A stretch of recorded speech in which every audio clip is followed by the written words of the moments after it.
Hey, Chicago, what do you say? It's the CHGO Cubs Postgame Show podcast, and it's the highs and lows of the 2023 Chicago Cubs baseball season. Luke Stuckmeyer and Corey Freedman with you.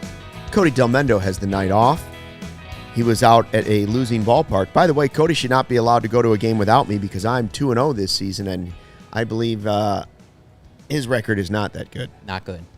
Yeah. Not good at all. So, yeah, I mean, when you go from the high vibes of the walk-off win and the comeback against the White Sox, maybe the peak of the season so far, if not, it's probably the Tauchman catch. But you had a whole day to just enjoy it and soak it in and reminisce about how great it was. Morel goes around the bases, rips off his shirt, and they beat the White Sox. Then on the day off, the Brewers lose again. You get to within 2 games of first place. You slide your way into the wild card. You're tied for the last wild card spot. And then you face a Kansas City Royals team that enters the day 45 games under the 500 mark. And I will say this, Corey Freedman. I know it's baseball, and I know anything can happen. But you got to beat the bad teams. You got to step on their throat, and the Cubs have let way too many this season slip through their fingers against garbage teams in baseball. Absolutely. There's a lot to talk about. Chat's blowing up on a lot of different subjects, but I think, we were talking about it, right? Like, you never like to look at a series and say, oh, they have to sweep. Anything else is unacceptable, whatever. But this Royals team is awful. And what was really disappointing for me today is you had 2 off days this week, right? You started the week with an off day. Yep. You just had an off day on Thursday. You're at home. You're coming off a high, winning that game on Wednesday in walk-off fashion. And they just looked flat today. The offense striking out left and right, double-digit strikeouts against a Royals pitching staff that is not good. And, you had some base running mistakes. You had some fielding mistakes. You had yet again, Luke, I don't know where this strategy is. I love Tommy Hotovy. I don't know where this strategy comes from. I know you can't pitch around. Yeah. You can't pitch around everybody, right? But you go back. Pete Alonso, homers in every game. Luis Robert wins a game against you. Bobby Witt Jr. today wins a game against you. With you. These are teams that don't have more than 1 or 2 good hitters. In some cases, they literally don't have more than 1 good hitter, and you keep getting beat by the guys you can't let beat you. Again, Witt hits the homer today after an error. It's tough for Taillon to pitch around, right? You don't want to put 2 guys on with no outs or whatever and create a logjam, but you keep losing to bad teams with the only guy on that roster that can beat you, Luke. It just is not. It's really annoying. And one game, one series, etc., doesn't change. This team has been really good since the All-Star break. They've won some really impressive series. That series against the Braves, that series against the Blue Jays. They've shown some fight, etc.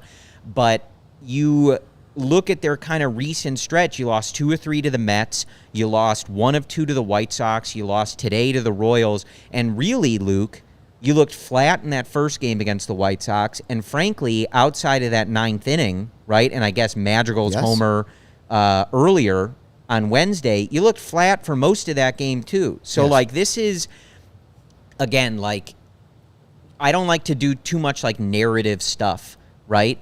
But, you have to be better than this. This is the soft part of the schedule. You have to be cleaning up against these teams, and instead we're debating David Ross's lineup. We're debating getting beat by the other team's best players again. We're talking about Patrick Wisdom. Not good. This was just wasn't good enough, plain and simple.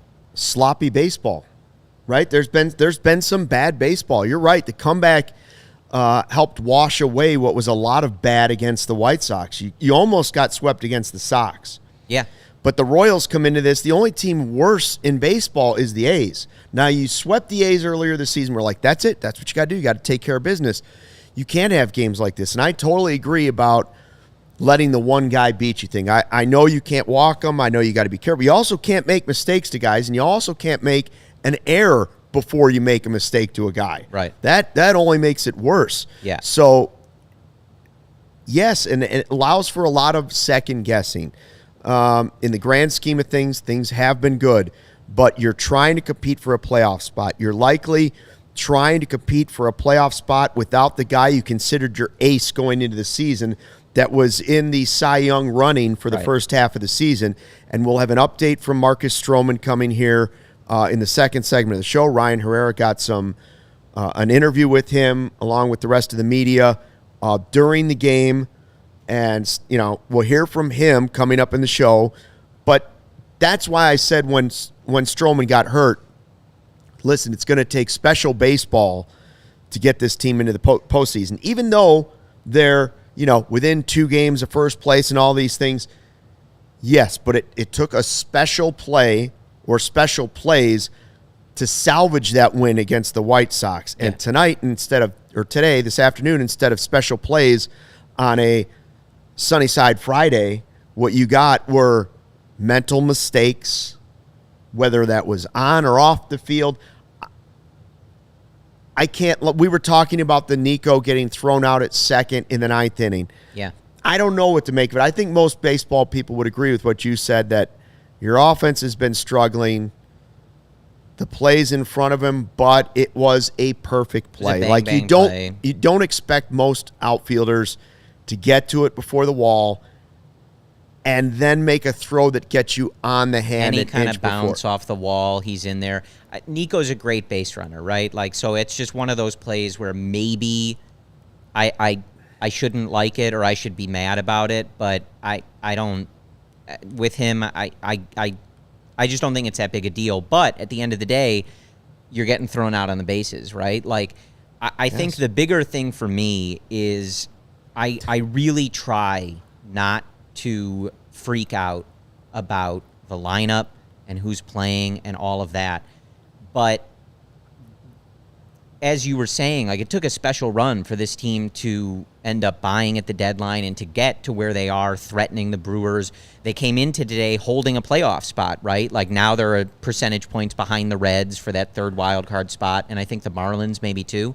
But they're in the thick of this race. But, Luke, I just don't understand some of the lineup decisions today. And listen, Patrick Wisdom has been a very useful player for this team. He has hit a lot of home runs. He has provided slug when they needed it. He is the type of player he is, right? He's not going to hit for average. He's going to strike out a bunch.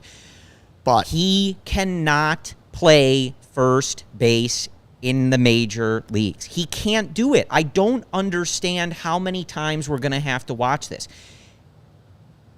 Witt Jr. is very fast.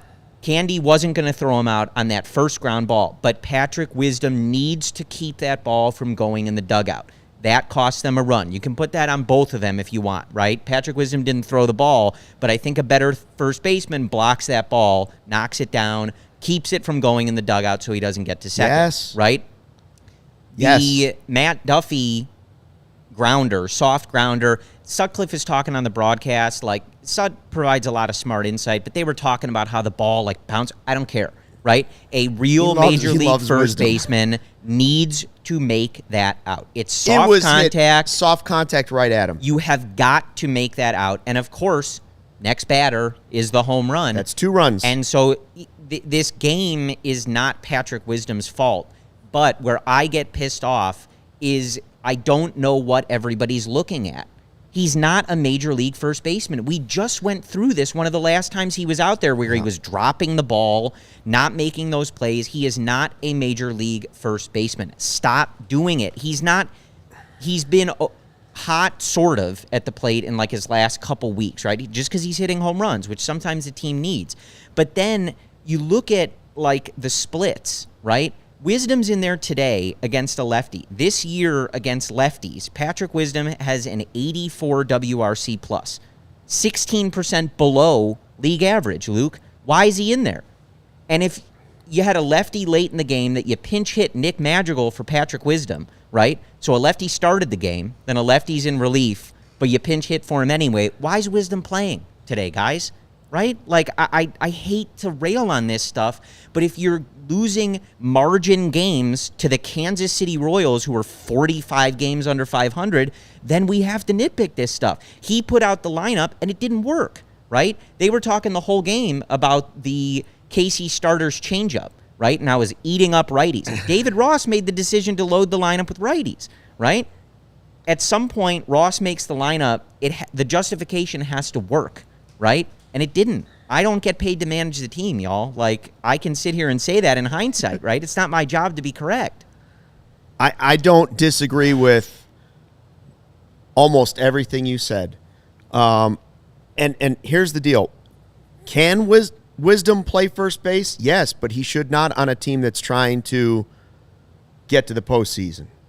I do not have a problem with you trying to get his bat into the lineup occasionally, but not when it's forcing you to play him at first base. Right. That's when I have the problem with it. Yep. If you want to make him the DH for a game, go ahead and make him the DH for a game. Yeah. But he's not a good enough first baseman.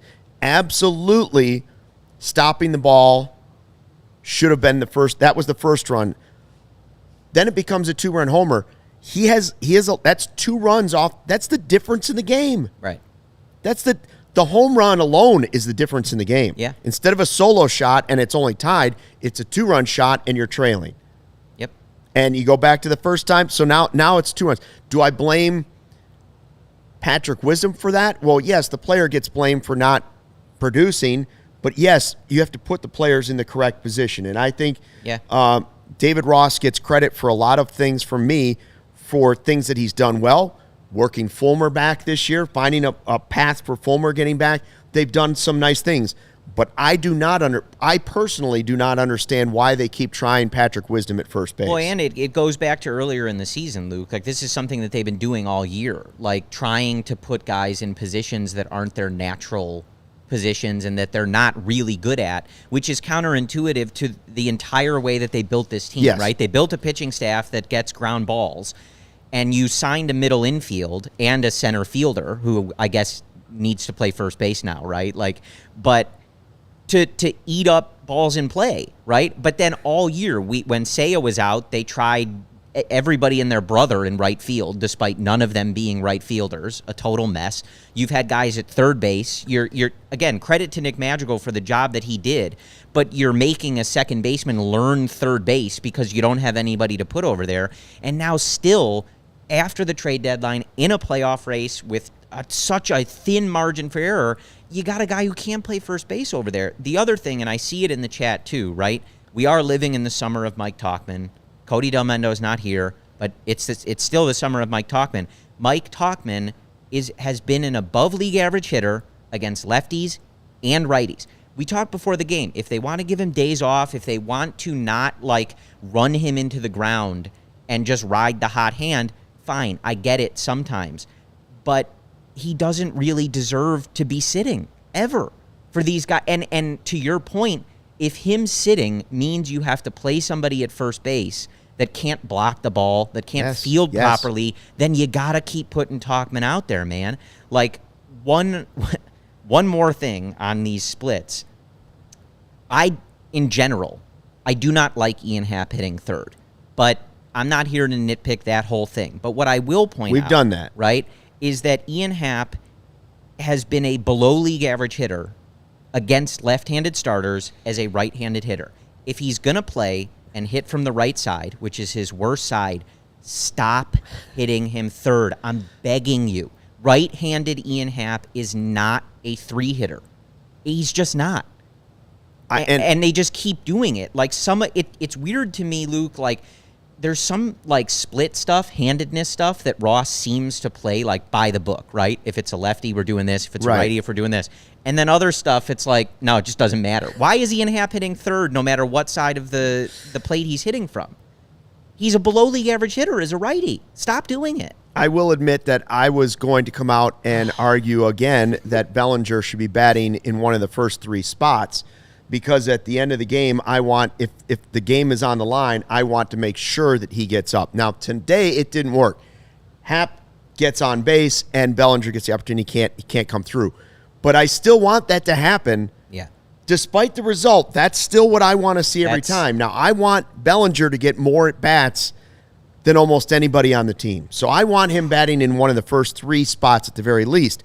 Now, we got multiple super chats, especially on this wisdom stuff, starting with Derek, $4.99 from Derek R. This game has to be the final straw with wisdom, right? Move Belly to first, Tauchman every day in center field. Should be. Maybe it'll open up a spot for PCA sooner. And Fernando, another super chat, $1.99. Our guy Nando says, basically, Cubs can't win game 1 or on a Sunday. They got to win on Sunday this week, Fernando. Yeah, 'cause they can't do. drop a series to the Royals. And he also says, you guys defended the bunt from Morel call by Ross, basically saying if it succeeds, Did you? Ross is genius. No, I think No, you didn't. Ryan might have. I don't know. I didn't. I don't go by the result. I don't like bunting. No. I don't like bunting. Ross and genius will never be in the same sentence. Thank you for the super chats. As far as Derek's super chat, the first one that we talked about, is it the final straw for wisdom? For me, it's not necessarily the final straw of, oh, you need to DFA this guy. He needs to go away because this team still lacks power, and he's a guy that can provide you some power. Mm-hmm. I'm just saying they have to use him correctly. Yeah.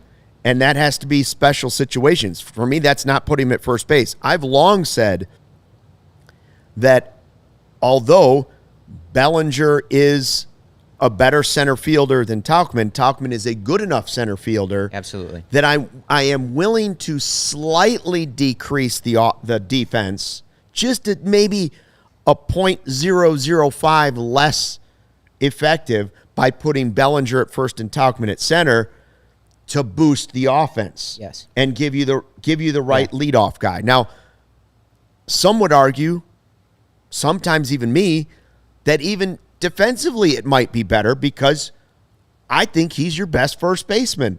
Oh, no question. And Belly's Bellinger great at can first base. save you runs at first base Yeah. just as much as he can save them over at center field, which is why, Shohei or no Shohei, I still want them to go out and keep Cody Bellinger because, in my opinion, he should be your first baseman moving forward. And if PCA is the guy we think he's going to be, he can be your center fielder for the future moving forward. And Bellinger can be a guy that spells him and gives him a day off in center field. Or you can move Bellinger back to right, where, by the way, Bellinger won his Gold Glove. Right. Okay? Yeah. So, listen, if Bellinger was at first base today, I think he knocks down the ball. And I also think he makes the play on the knuckleball or not that put a runner at first base, then after the bad pitch becomes a 2-run homer. Right. So to me, if Bellinger's at first base today, well, the Cubs likely win this game. Yeah, and so if you're watching live on YouTube, got a good comment from Jeremy.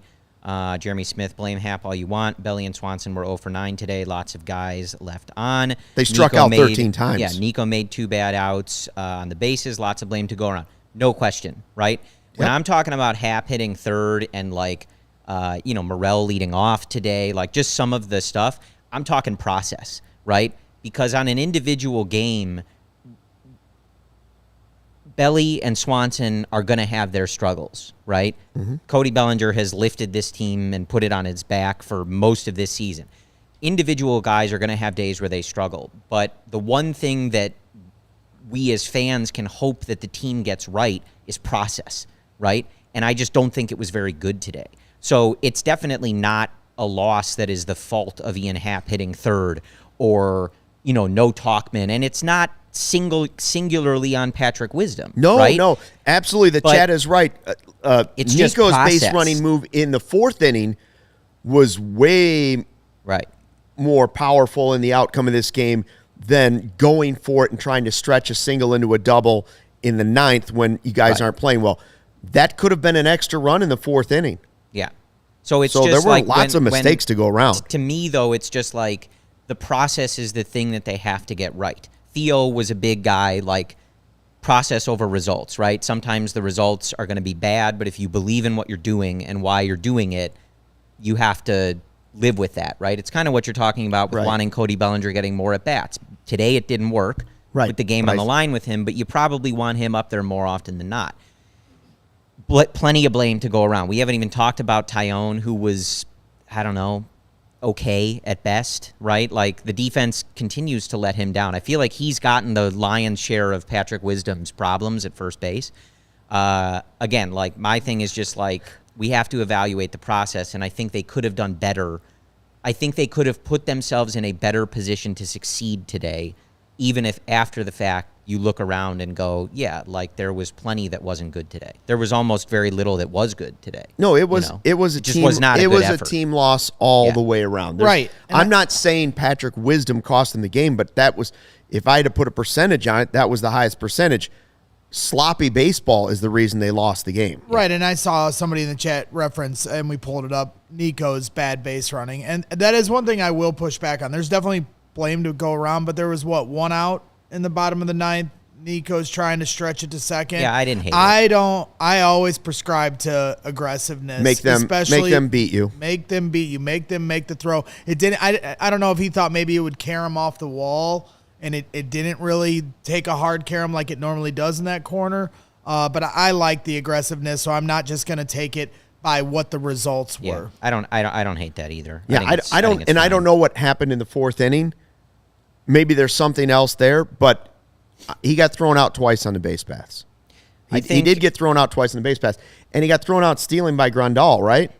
Now, both of those throws were absolutely perfect in his defense. Like, when you say perfect throw, both of them could have broken his finger and trapped the ball between the glove and his finger. Like, I mean, perfect throws to get him. So I would agree that I'm not going to harp on the going to second base and you take a runner off and all that stuff. They were struggling to score a run and trying everything they do. So, but there was plenty of bad baseball to go around. And like, really kind of, full circle. Like, I think the part that has me sort of angered today is, like, this just isn't, this Kansas City's awful, you guys. Yes. Like, you can't just say, like, oh, they have to win today or they got to get up. But, like, man, you had 2 off days this week. You just need to look better than this. You're in a playoff race. Like, you just can't do this. Like, Milwaukee's playing a really tough Texas team. They just got swept out west by the Dodgers. You have to be cleaning up now because the schedule does get tough again at some point. Yeah. It's not a cakewalk for the rest of the year. No, but this and is apparently the time it wasn't a cakewalk today, right? Like, you just I don't know. It's a weird, I don't know what happened, right? Because, like, you watch them, that series in Toronto, they look so good. And that's a tough place to play. It's a very good Toronto team. Just nails against that Braves team outside of, getting rocked on the Friday. But you won 2 close, tight games against the best team in baseball. And this whole week, man, like, outside of that 9th inning on Wednesday, just flat. They just don't look... they just look flat. I don't know any other way to say this. It's just disappointing. It's a very inconsistent baseball team. That's the fact. They're not a great team. Don't say that. They're not a great team. The averages always even out in baseball. Yeah. And the start of the year, I felt like they had some bad luck. And now they've had some very good luck over the last 30 games. And it's evening out. But that is why when we talked about on the pregame show, how not just for beating the Sox, but for winning a game that they should have lost, when it's this tight, and it's going to be tight all the way through, this loss sucks, but winning that game the other night keeps you right there. Yeah. It didn't compound it. Now, tomorrow you have another chance to get back off the mat. And of course, don't forget that they lost the game before that to the Sox. Like, this could have been, this without Christopher Morel and Nick Madrigal, you could have 3 losses in a row to teams that are like 23 to 45 games under 500. Sean in the chat, which, by the way, thanks for joining to everybody in the live YouTube chat. Make sure you subscribe to the CHGO Sports YouTube page. Best way to enjoy what we do. We have fun reading your comments. Therapy session or celebration, whatever it might be after every game, we enjoy hanging out. Sean says, my problem with Nico in the 9th is he has 30 stolen bases on the season. Why not take the guaranteed base and then try to steal second base? It's a fair argument, too. Fair point. That's also fair. Yeah. But I don't know that one, I don't know that Nico going for second on a ball that he can see right in front of him is headed for the wall is a black and white, good decision, bad decision. He was out, so it was a bad decision, but it's in the gray area. To me, playing Patrick Wisdom at first base more often than not is not in the gray area anymore. It's a decision that I don't think the Cubs can afford to make too often. Right. And again, and I still like Patrick Wisdom. I'm not saying DFA him. He has value. I just wouldn't play him at first base. Yeah, 100%. And, to Bragg's point, when we're watching that game at the end, that's what I was saying in the pregame. I didn't care that I don't care that that the White Sox stink and they beat them. They need to win games. Yes. Same thing today. I don't care that if they had won the game, we wouldn't have been sitting here going, oh, it was a lackluster effort, but they salvaged it. You just got to win games, right? You're in a playoff race. They'll get hot again. They'll have a good stretch where we saw them scoring 15 runs a night for a little bit. We know that this team is hot and cold. They'll have another stretch like that. You just got to win games. So the frustrating thing today is you didn't find a way to win the game. So it doesn't matter who you're playing. It's worse because this team is awful. But you're in a playoff race. You just got to find a way to gut out wins. And they didn't do it. So yeah, as people are saying in the chat, this is the softer portion of the schedule so far, and their record isn't very good in it. So, and I see Vanilla Chill's unhappy with the construction of the lineup. Where was it? I just missed it. Against lefties. Okay. Yeah, well, he's saying Morel's bad against lefties. You lead him off.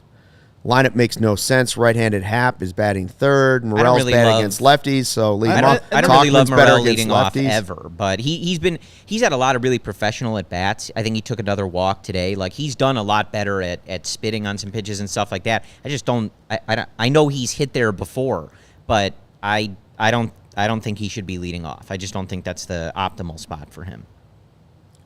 Reagan's, by the way, carved you up. The guy they got for Aroldis Chapman, Tommy John twice, but you can see today why he was a good prospect. But the game before, he was chewed up by the Cardinals. So that's what you've got to do. Speaking of chewing, head on over to Hooters and chew on some wings. Hooters, your spot to catch all the games this season. Step up to our plate for the world-famous wings. Special seafood, stacked sandwiches, salads, and more. Tons of great beer specials, $6 drinks all day, every day. Check out the seafood specials, $19.83. A pound of crab legs. That's a pretty good deal. Can't beat Great that. prices on buffalo and steamed shrimp, too. And Hooters is celebrating 40 years in business all year long. In honor of that anniversary, on the 4th of every month, Hooters is hosting throwback events, bringing the 80s back with 83-cent wings and other great specials too. Next one coming up September 4th, not too far away. You know what else is nice on the weekend? Sunnyside Summer Fridays. Yes, sir. It is Sunnyside Summer Friday, and that, of course, is from our wonderful sponsor, Sunnyside Cannabis Dispensary, your home for judgment-free cannabis shopping, a place where all kinds of visitors are welcome to explore, discover, and purchase a wide array of high-quality products. Sunnyside has everything you need to elevate your summer. It is your one-stop shop for all your cannabis needs, no matter where you are on your cannabis journey. Easy online ordering and in-store pickup, great transparent loyalty program, and it is Illinois' favorite dispensary. I say this every time, but I live in Wrigleyville. I shop at the Sunnyside Wrigleyville location on Clark Street, just right next to HVAC, across the street from Shake Shack. You got everything you need. Steps from beautiful historic Wrigley Field. And I have been going for years, but as I always say, Luke, if you wanted to stop in for your first time, their knowledgeable staff, they got you. Rookie or veteran, that's the place to go. Rookie or veteran. Any questions you have, whatever you want to learn, whatever you're looking for out of your cannabis buying experience, the knowledgeable staff at Sunnyside has you. You can place your order. It is ready in seconds. I do it all the time. It's a wonderful, speedy process, beautiful facility. You can shop the Sunnyside House of Brands like Mindy's, the best-tasting gummy and chocolate edibles created by James Beard award-winning chef Mindy Segal, and Cresco Labs. And Good News, some of my favorites, gummies, rechargeable vape pen, and carts, perfect for great moments with the crew. Of course, it is a Sunnyside Summer Friday. The vibes at Wrigley Field, not so good today, Luke. But we do have to, pick someone who's made us feel good throughout this week and, is leading us into another wonderful Sunnyside Summer Friday weekend. Nikki Fourbags? we'll do that for Ryan. We did, I think in the pregame, we did Christopher Morel, the obvious choice with the walk-off. But Michael Fulmer, Nick Madrigal the other night. Fulmer's a real good one. The trio that contributed big time to that walk-off win, they are our Sunnyside Summer Friday Good Vibes players of the week. And, of course, through August, head to sunnyside.shop and use code CHGO25 at checkout for 25% off your total order. One use per customer, not stackable with other promotions. Not only for new customers, anyone can use our code. Pick up everything you need to elevate your summer. That code again, CHGO25, must be 21 or older or an Illinois Med card holder. You know, you mentioned Fulmer, and I quickly popped in my mind, who do you think is the most underrated Cubs player this season?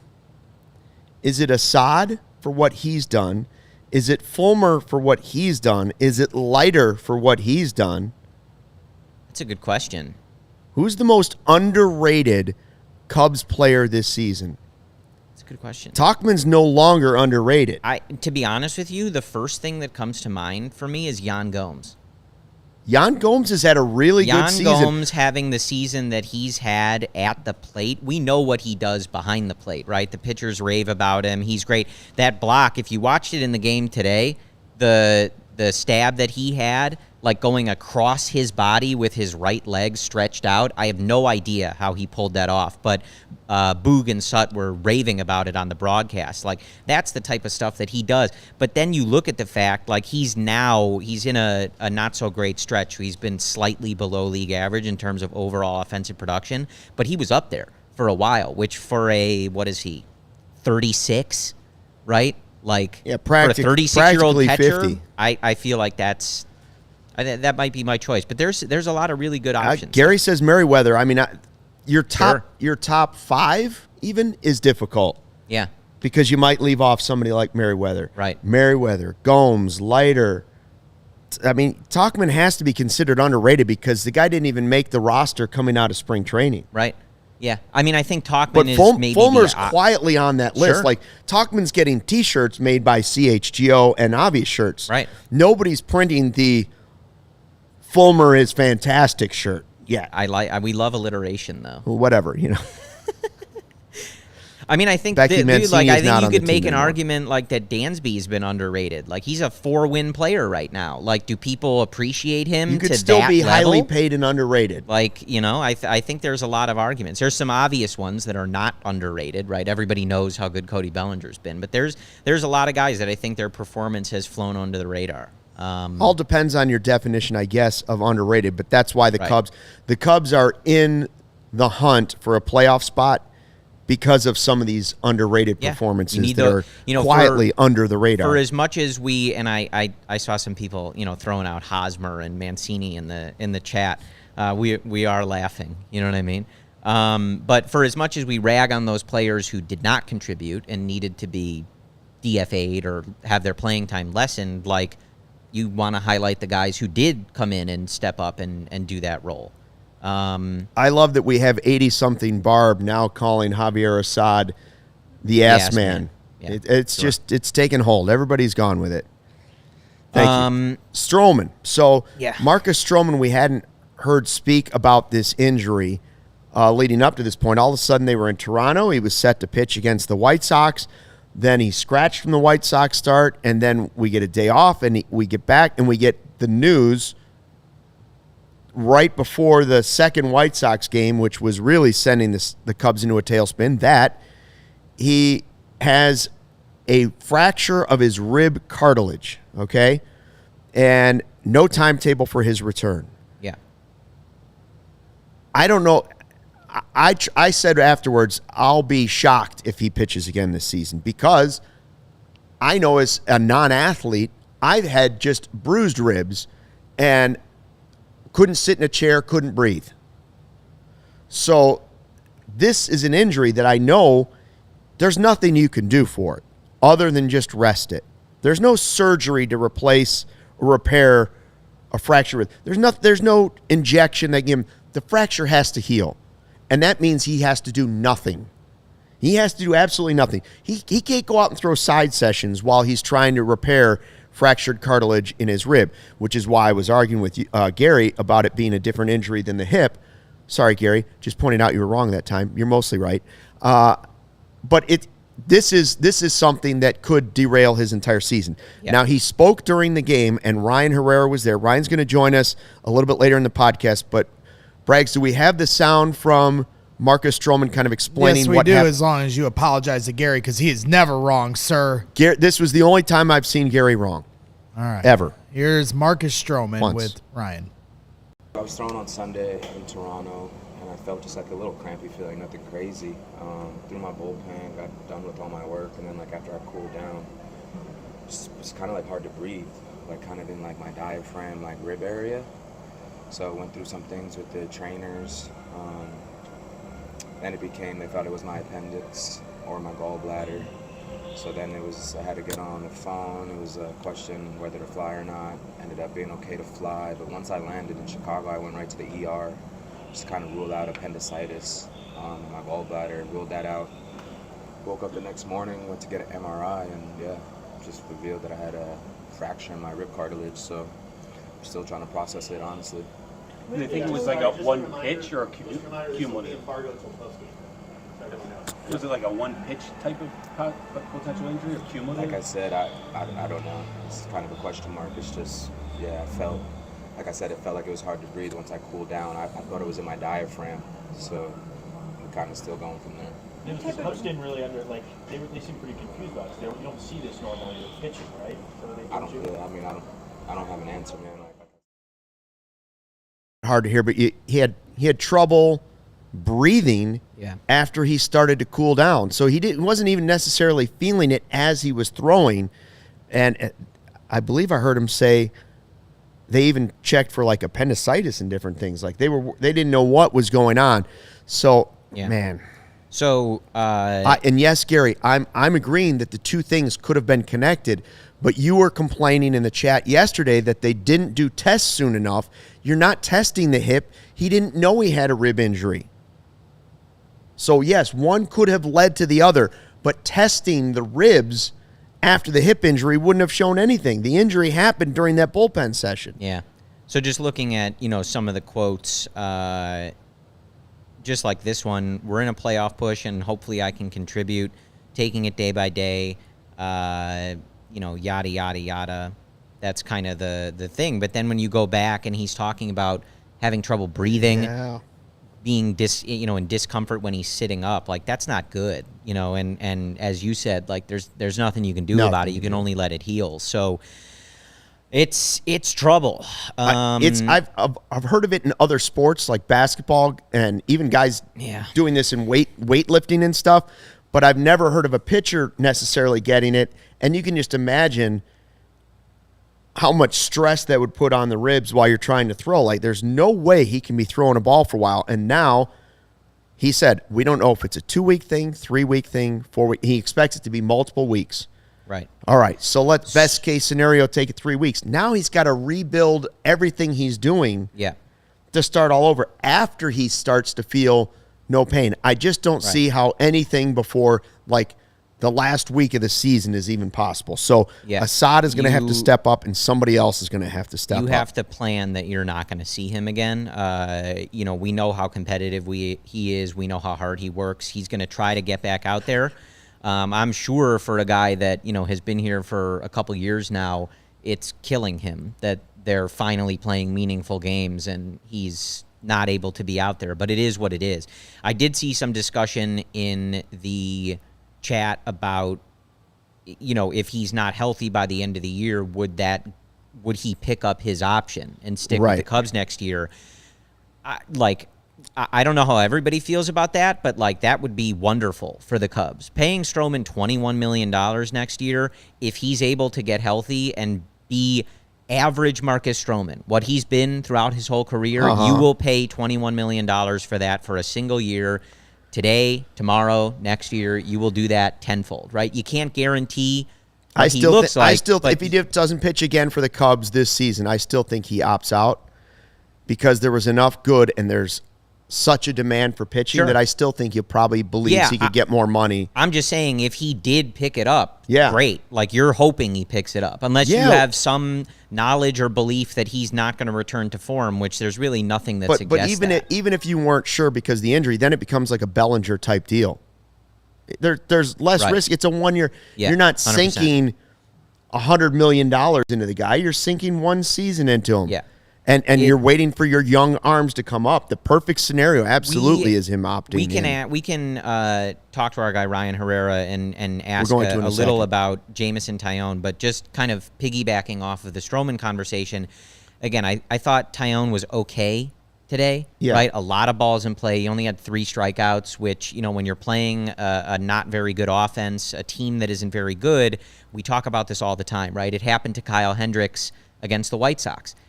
Just because there's weak contact, he's lived off that. He's made a living. He's been a very good pitcher for the Chicago Cubs on weak contact. Sometimes contact is bad. You know what I mean? Yes. It can be bad, even if it's weak. It leads to bad things sometimes. And that was kind of the story for Taillon today. It wasn't a ton of hard contact. Obviously, he gives up the home run to Bobby Witt Jr., who's been great. But, you know, the defense wasn't great behind him. So I don't know how everybody feels about it, but I don't know. I didn't think he was great. It wasn't a disaster. Yeah, it was. I would think he would probably say it was meh. I don't think he was very good. It was meh. Yeah. So I want to do a couple super chats, and we have a quick ad break before Ryan jumps in here. I believe he's ready to go. Braggs, can you show me those super chats that we had here just a couple minutes ago? Just a second. We had a couple here. really good ones. I know Here we go. somebody was comparing Corey to Billy Graham. That was my favorite. Fernando, again, throwing a super chat at us. Ross is going to try to get Hosmer back to play first. no, Fernando.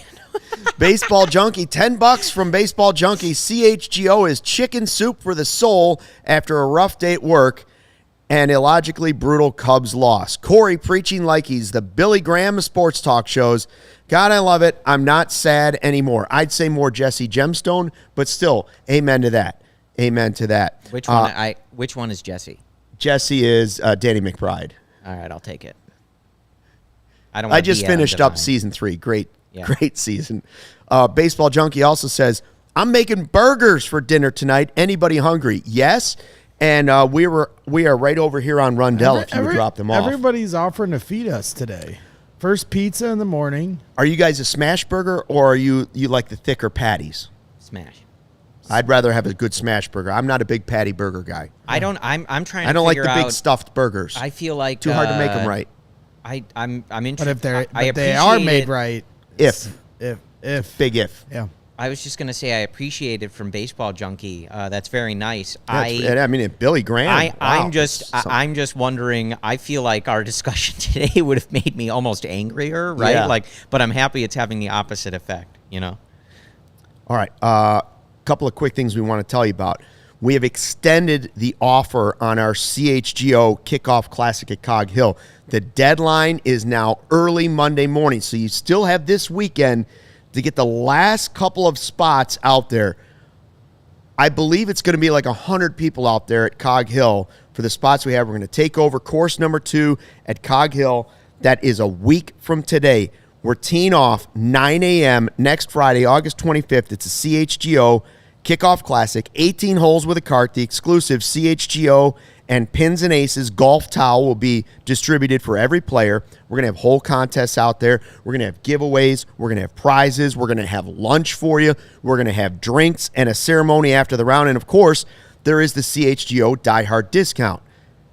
Why wouldn't you want the Die Hard discount? Sign up and you get everything great for the season. You get the access to all of Ryan Herrera's articles at allchgo.com. Maybe Greg Braggs is going to write something at allchgo.com for the football season. Adam Hogue's going to write there during football season. You also get discount on the merch all the time, discount on all of our events all the time, 20% off. And we've had some great merch, just like the Belly Bomb shirt recently released, along with the Summer of Mike Tauchman collab shirt we did with Obvious Shirts. What's the other one we just did too? Oh, Sweet Emotion. How could I forget that one? Yep. Allchgo.com. And when you sign up to be a diehard, you get a shirt of your choice for free, in addition to the 20% off everything else. So check it out. And listen, we got lots of dope merch, so don't miss out on that. By the way, this weekend is also DraftKings is pointing out UFC 292 is this weekend. A bantamweight battle for the belt is going down during UFC 292. Aljamain Sterling against Sean O'Malley fighting for the title this Saturday. Will the current champ keep his crowners at the challenger's time to shine? Get your bets in on DraftKings Sportsbook, the official betting partner of UFC. New customers can bet just $5 to get a load of this. Bet just $5 to get $150 in bonus bets instantly. Download the DraftKings Sportsbook app right now. Use the code CHGO. New customers can bet just $5 on UFC 292 and get $150 in bonus bets instantly. That is this Saturday only on DraftKings Sportsbook with the code CHGO. Gambling problem? Call 1-800-GAMBLER. In New York, call 877-8-HOPE-NY or text HOPE-NY, which is 467-369. In West Virginia, visit www.1800gambler.net in partnership with Hollywood Casino at Charlestown Races. All games regulated by West Virginia Lottery. Please play responsibly. In Connecticut, help is available for problem gambling. Call 888-789-7777 or visit ccpg.org. On behalf of Boot Hill Casino and Resort in Kansas, 21 or older in most eligible states, but age varies by jurisdiction. See DraftKings.com/sportsbook for details and state-specific responsible gambling resources. Bonus bets expire 7 days after issuance. Eligibility and deposit restrictions apply. Terms at sportsbook.draftkings.com/MMA terms. I'll tell you, the 5 for 125, all those bonus bets, that's how I made 600 plus on the Super Bowl. A very similar deal. Good time to sign up. They don't call him Maverick for nothing. Good comment from Justin a little up in the chat. If we lose the division by 1 to 2 games, we will come back to these games and it will torment us. You'll come back to this game. Yeah. The first game of the Sox series, the series against the Mets. There's always games, right, you wish you could have any season, right? Like even in 2016, the Cubs win the World Series, if you forgot that. They win 103 games, right? That team had losses you'd be annoyed by and you could have come back to. Every team is going to do it. But I liked that comment from Justin because it does feel like we've had too many of those in like the recent weeks, which of course you contrast with incredible wins, right? Wins they stole, wins they held on to that like they really needed to gut out. Tauchman literally took a loss over the wall and brought it back for the win. Tauchman and Morel and Madrigal turned losses into wins. It just does. With 3 plays. It does have the feel like, man, like you just. I just think from when I first started producing these shows for you guys, and it's been a lot of fun, but when I first started, it was early July, and we were talking about buy or sell. Yep. And I just think now that we're at this point where we're right in the thick of it, if you're a Cub fan and you're going to start playing, beggars can't be choosers. Sure. We wanted to be in it. We're in it. This is what happens. This is what it feels like when you're in it. Yeah. We're pissed that they lost, but let's keep a little perspective on where we were early July. I can't remember which game it was. It might have been one of those against the Mets where it was like one of those, like a week before they're like buying, they're on that hot stretch, and I'm thinking, man, it's nice to feel something with baseball again. I'm like nervous at the end of the game, and then like 2 days later, I'm like, forget it. I'm so angry. Like, I can't help it. I mean, my guy Dom, director of Morale, we all know he gave at one point he had waved the white flag, even Dom and gave he up. never does. So, like, come on, we're here. It sucks today. But tomorrow's a new day. I'm just grateful they're in it because it's fun. The other night was fun for 2 reasons. Of course, the walk-off, some buy into the rivalry or not, but 2, it was a walk-off in a playoff race. And that is what we're in right now. It's a lot of fun. Now, I will stand here and as a man of integrity admit that I have left them dead twice this season, dead in the water about 2 weeks before the trade deadline, before the hot streak. And then right before Game 2 of the White Sox series here at Wrigley Field, when the Marcus Stroman news came out, and I said to myself, in my eyes, he's done for the season. And I thought he was the single most important person to getting the Cubs into the postseason if they're going to get there. Yeah. Let's bring in our guy, Ryan Herrera. He was at the ballpark. He talked to Marcus Stroman.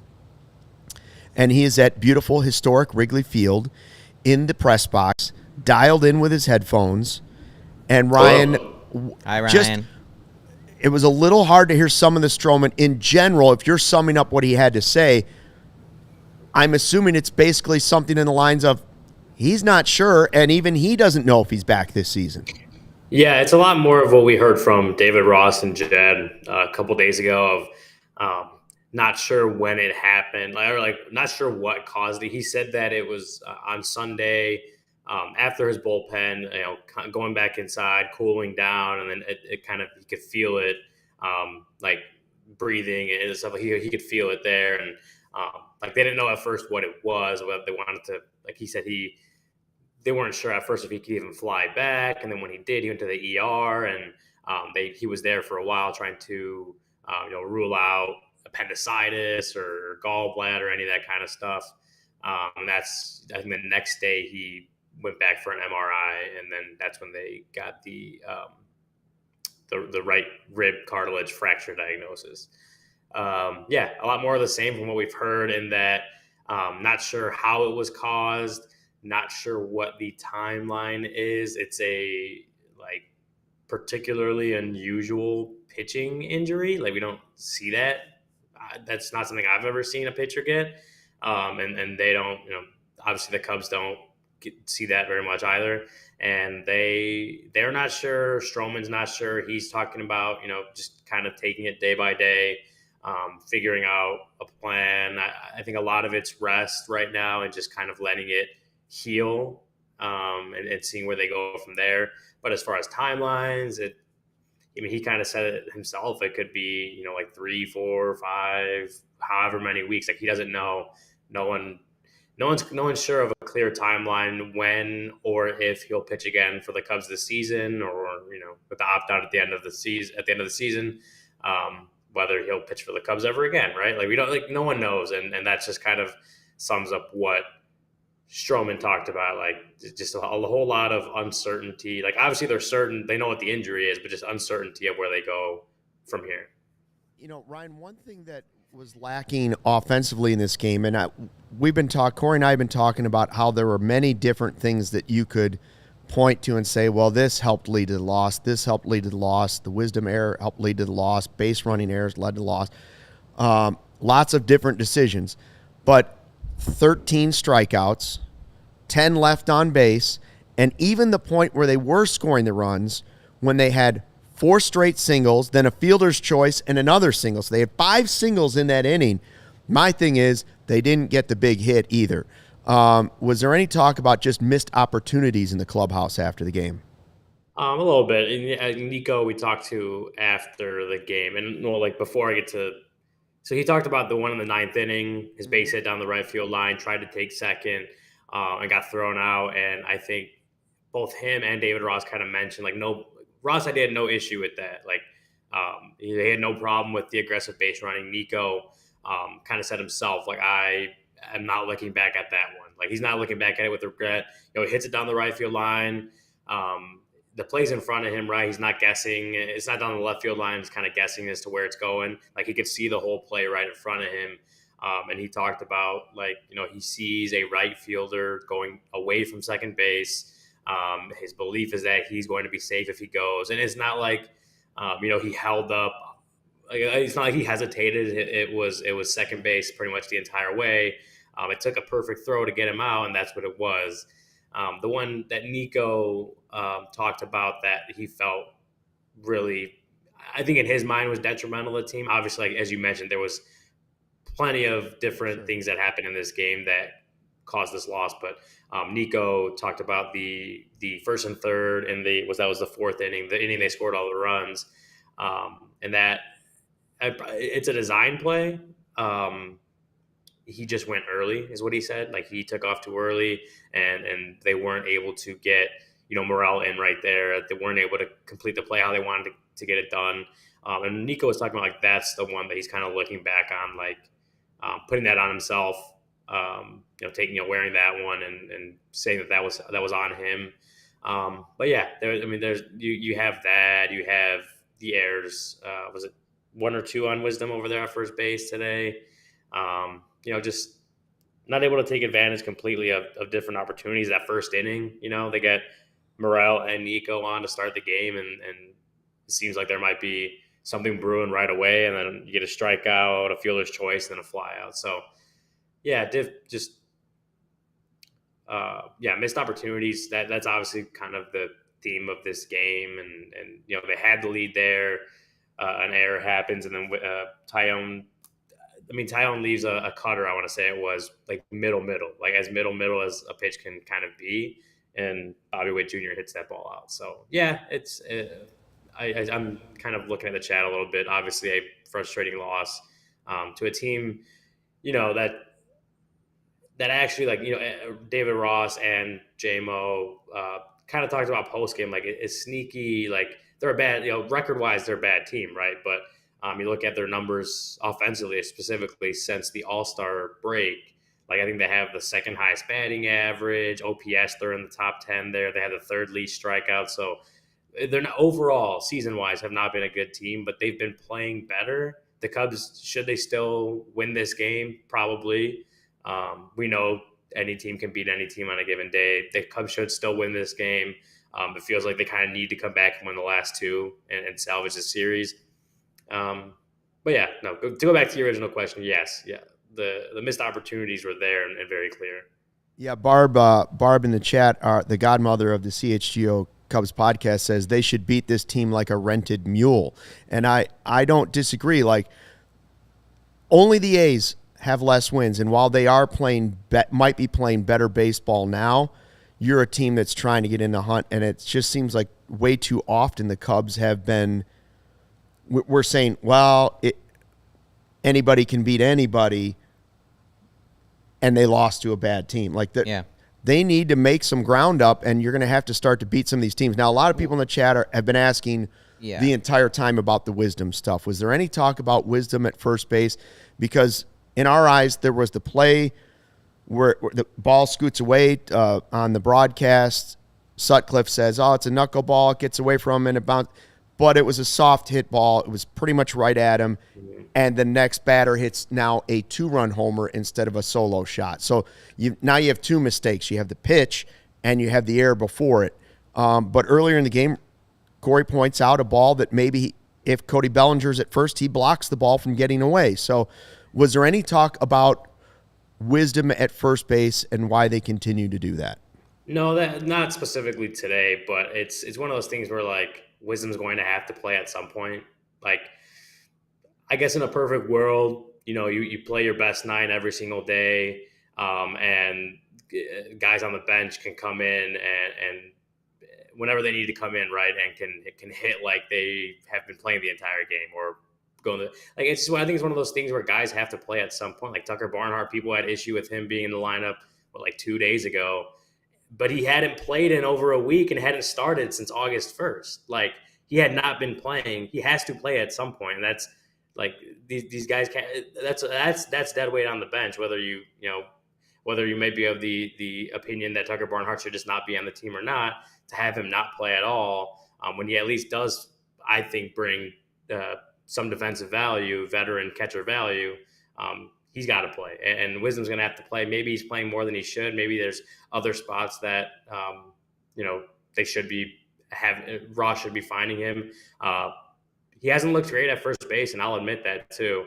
But Ross is kind of, he's not looking to take Patrick Wisdom off of that, off that role, which it's happening a couple times a week. Maybe it shouldn't. But it's one of those things where guys do have to play.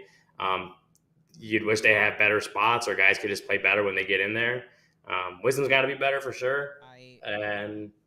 I think, just to, because, Ryan, I don't know if you can see the chat, just to respond to the chat, I think y'all have to remember, I think a lot of what you're saying is a question for Jed, not necessarily David Ross. Maybe partially David Ross, right? Because, a lot of the chat is responding to what you're saying, why do they have to play? And it's Jed... If this guy's going to be on the roster, he has to play at some point, right? Yes, I'd agree with you. I think that's more of a Jed question. Is right. If Jed can give David Ross, the best roster where the best 9 can play every single day, and those guys on the bench can, just come in again. Like I said, come in and play like they've been playing the entire game. I'm sure Ross would love that. But Jed is giving him the roster where a guy like Patrick Wisdom has to play. He can't go 2 weeks without playing and expect him to provide any value. People are saying I think people in the chat are probably saying he doesn't provide any value anyway. I mean, he does hit home runs or whatever. He had a base hit earlier today in that inning. I mean, if he's going to be on the roster, he has to play at some point. So yeah, I'd agree with you. I think that's more of a Jed question of you have what is two his guys focus, with right? power that you're trying to get in the lineup, right-handed bats in Morel and Wisdom, that don't really have a position you feel comfortable with them playing. You just don't. They're not right now. Not on an everyday basis. Maybe Morel gets to that point, but right now, I don't feel super comfortable. I'd rather have Candelario at third base. Yeah. But I know I would rather have Wisdom or Madrigal at third than I would Wisdom at first. It's a matter of what bats you were trying to get in today, too. Yeah. So I know, we're nearing the end here, Ryan, but I am just curious. It's been a big topic of conversation, and certainly in the chat. Some of the lineups against lefties. I know Ross is going to have his justification for stuff, but there were some, I think especially after an off day, there's some curious stuff that I don't think is really backed up by the numbers. You had some guys in there that don't, Hap hitting third, even though he's worse against lefties. No Tauchman, even though he's been an above league average hitter against lefties. Just little things like that. And it does seem that this situation is one that they have not really figured out yet. Any kind of color on that? Well, so Ross was asked about some struggles against lefty lineups more recently, and Ross kind of said like if he had an answer to why the struggles had come, or like if he knew what was going wrong or whatever it was, like he would change it, like he would fix it, right? If he knew the fix, he would do it. But I mean, I in a general sense, the lineup questions, I see those in the chat too. Like David Ross doesn't like to give. He's a gamesman, right? Like he doesn't want to give his line of thinking and line of construction and all that away. He doesn't like to reveal a lot of that stuff on the record with us. So we do. It does get asked. Lineup questions do get asked. We can't really force him to answer that. Yeah. So I understand the frustration. Really, I do, because when Mike Tauchman has a better, a better OPS against someone else against lefties, and yet he's sitting for a righty-lefty matchup, I understand the frustration. And the questions have been asked. It's just if they're not going to answer or they don't want to answer on the record, can't really force them to. I can't, I don't want to say that, but can't really force them to answer the question. David Ross is going to he's going to wear things close to the vest, and he's going to wear the criticism when things don't work out, and that's what he does. And if he doesn't want to answer the question, you can't really force him to do that. Well, it's all, and I understand why everybody in the chat is frustrated. Ryan, blink twice if David Ross is standing right by you. No, I'm kidding. Nobody's up there. Everybody's left. Poor Ryan's the last guy there on a Friday night. So let's get to who you got. It's important because I won again. Let's take a look at the who you got picks for tonight. Tonight's who you got, or this afternoon, however you want to say it. Well, wait. Who you got? Can I you want to follow up? You don't want to get to who you got? I do want to say, I understand, Sean in our YouTube chat, it really would like more accountability from Ross. I get where you're coming from, but to be fair, Ryan is providing what Ross said. Luke and I spent 40 minutes ripping the lineup today. We are holding him accountable. Sean is claiming that I'm defending Ross. I'm not sitting here defending Ross. I'm saying what he's. You're just saying what he said. I'm saying what he's telling us and what he won't say. I complained about the lineup today for 40 minutes. You know what I mean? Ryan is reporting what was said. I don't consider myself a member of the media. I'm just like a guy on this podcast. But if you want people to hold him accountable, we did. I think we did. You know what I mean? Yeah. But I get it. But again, I get it though. You know what I mean? That's what I'm saying too. I get the frustration as well. Yeah. The questions have been asked. The answers haven't been given. That's all I can say about it is we can ask the questions. If they don't answer it, they don't answer it, and that's all we can do. I mean, you could ask a manager, do you think Wisdom should play more at first base? And he's like, I like the matchup. I mean, they can deflect the question any way you want to. Oh, you could ask it very much 15 times and get deflected 15 times. Yeah. But- Why is Patrick Wisdom playing first base? Because I like him there against this guy. Well, Ryan, Well, if why you'd do you like him there against this guy for this reason? Okay. if you'd like, Like, Ryan, that's what it is. tomorrow you could ask David if he knows Michael Collada. Oh, he doesn't want to know Michael Collada. He does not. He doesn't Collada's only tweeted in the chat. He's only said "fire Ross" about 75 times today. I think But at least Collada's having a stroke. At least Ricketts gets a pass on this one from Today. from the Yeah, Godfather man. today. Curious. You know, it's only on Ross today, so that's the good news. All right, who you got? Nobody took Nico, who had multiple hits, but did have a costly base running error earlier. First a super chat. Okay, gentlemen. So I've got a fun one. What's the worst rage fit? Where I did know it just my go? It answer. just disappeared. What's the worst rage fit you've ever had as a Cub fan? I'm excited for Luke's answer. I have two answers. I can answer that yes. twice. Boy. My first answer is the first memory I have as a kid of freaking out like this, and where it was the first time I remember my mom kind of being like, "You need to chill out, like, dude." Yeah. Like I think it was 2004 or 2005. LaTroy Hawkins was on the mound, bases loaded. I think there was one out. He caught a liner on the mound, and he tried to double off. I want to say it was the Phillies or the Marlins.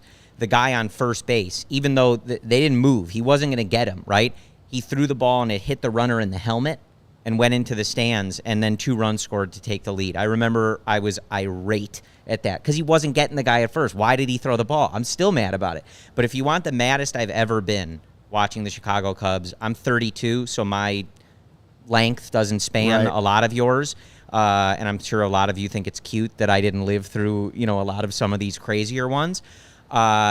John Lackey coming in relief to pitch to Justin Turner in 2017. It's one of the worst managerial decisions we have ever witnessed.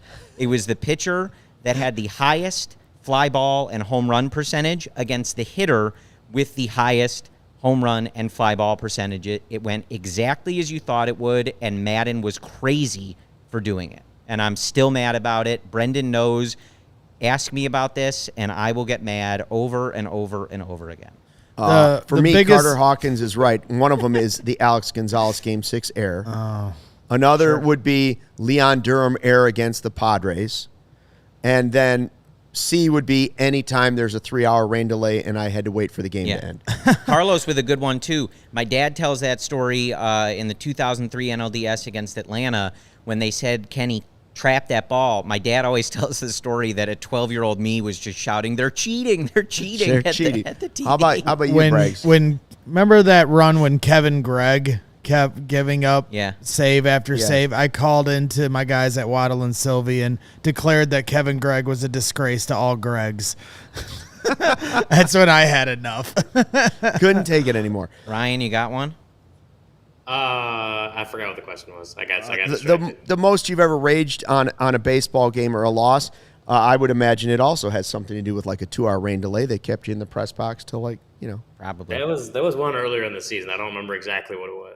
I mean, it was the game. Who was the team that decided to make a pitching change with 2 outs in the ninth inning, and it was a monsoon coming? And you were like, "What are they doing? Was it the Mets?" I don't know. Yeah. No, it was the that same week as like all the smoke. It was all the smoke. Right. And I think it was like a Friday game or something like that, and they postponed it like 3 Yeah. It was. hours. And I'm like, what the hell is going on? And it's in the ninth. Unbelievable. Adam in the chat joining us on YouTube, watching for the first time. Usually listen to the podcast. Happy to have you, Adam. Appreciate it. Hey, Wish it was Adam, a what better up? game, but Adam had a really funny comment earlier because I think in this picture it looks like he's petting a horse. I could be wrong. I tried to zoom in on it. Maybe not. But when Barbara said that you had to beat the mule, Beat him like a rented or mule. rent a mule, Adam put, "What's your problem with mules?" Yeah. So welcome, see, Adam. he's an Thanks for animal- joining. Adam's an animal lover. Doesn't like the reference to the rented mule. Quickly before we go, who you got? Nobody took Nico Horner. Corey, you had Morel. Keep the vibes going. Yeah. Dansby didn't have it. Hap struck out 3 times. He walked. Seiya had 2 hits. scored a run. Adam said it's Bingo. Adam said it's a peregrine falcon. So I could not be any further away from what kind of animal is in the picture. I guess I need glasses, Adam. It's a falcon. It's a falcon. Anyways, I won who you got, which is a nice way to wrap up the work. Well, hold his on. birthday, Who's I my don't know. who you got every game? I don't know. Who is my who you got every game? Oh, Shohei. Hosmer. Shohei Ohtani, Oh. future Cub. Yes, Ryan. Every say- time. it was Cubs, say his Shohei Ohtani. birthday, They we'll give probably it to win him. with him today. So I'm gonna win Probably today. win with him today. Yeah. Nobody picked Horner, Craig. I don't know. Look, I think to Braggs' point earlier, like it's good to be in the feeling these things after games, right? Like it's frustrating. It's one game, but at the end of the day, they're in a playoff race with a lot of teams, and it might come down to one game. So that's why, some people take it a little harder, or we're sort of deeply analyzing every little thing, but. Ultimately, like the Cubs are legitimately in a playoff race, which is what we all wanted, and this is what comes along with it. It's frustration, elation, kind of got that on back-to-back games. So it's going to be the rest of the way. I also think we came into this 12-game stand, and even Luke, when we were talking to Plezak the other day, and I remember him saying specifically like 8-4 or 9-3. You kind of feel good about it, right? Like the Cubs weren't going to come in and sweep all 4 series in this stretch. Like it would have been a perfect world for them if they did, for sure, because the Brewers aren't doing well against their stretch of games right now either. But the Cubs weren't going to come in and sweep all 12 games. Now, does 8-4 or 9-3 get harder that they've lost 2 of the first 3? For sure. But these are still worse teams that they're playing. And again, understand, like as Corey's saying, understand the frustration over this loss, especially when you have the last 2 games against the White Sox, which weren't very good games from the Cubs either. But that's why they play so many of these things, right? Like one loss hasn't killed the season yet. They're still at worst 3 games back of the Brewers after tonight. So do they need to improve and improve quickly again, especially against these bad teams for sure. But there's still a lot of this left. So Just keep taking 2 or 3. And they still Corey can do catch that. up with 83-year-old Barb at Sunnyside, where she's going to be picking up some edibles after the game. So They got you covered. There you have it. Yeah. If Morel doesn't hit a home run, you could be looking at 3 straight losses to the White Sox and Royals. Instead, you got a win sandwiched in between, and now you got to go win 2 more the rest of this weekend to make it. That's what make you got to better. do. Win Go a win series. a series. Thank you to everybody that joined us in the live YouTube chat. We appreciate it. We are your therapy session after a loss. We are your place to party and do beer bat chugs after a win. Either way, we want to be with you. So please follow us at CHGO Sports YouTube page. Follow us on Twitter, CHGO Cubs. Follow us individually. And make sure you hit that like button on the way out. 54 is not enough. It was enough for Urlacher. It's not enough for this show, okay? Thanks for watching the CHGO Cubs podcast. Corey and Brendan with another podcast for you, a post-game show coming up on Sunday. We're doing a Sunday show after they win. We're That tired finally of a doing Sunday it win. after losses. That's Please. right. How many have you had? How many happy Sunday shows have you 4 had? Sunday 3, wins, maybe. I mean, the best one was that Braves one. That was a party. So let's go back to that. But they got to win. You can't lose a series to the Royals. So we're doing a show. As Cody says, we are manifesting. They're not losing a series to the Royals. Yes. So Brendan and I will be with you Sunday after the game after a series W. And there you'll you go. do it live. And we will do it live. Until then, fly the W.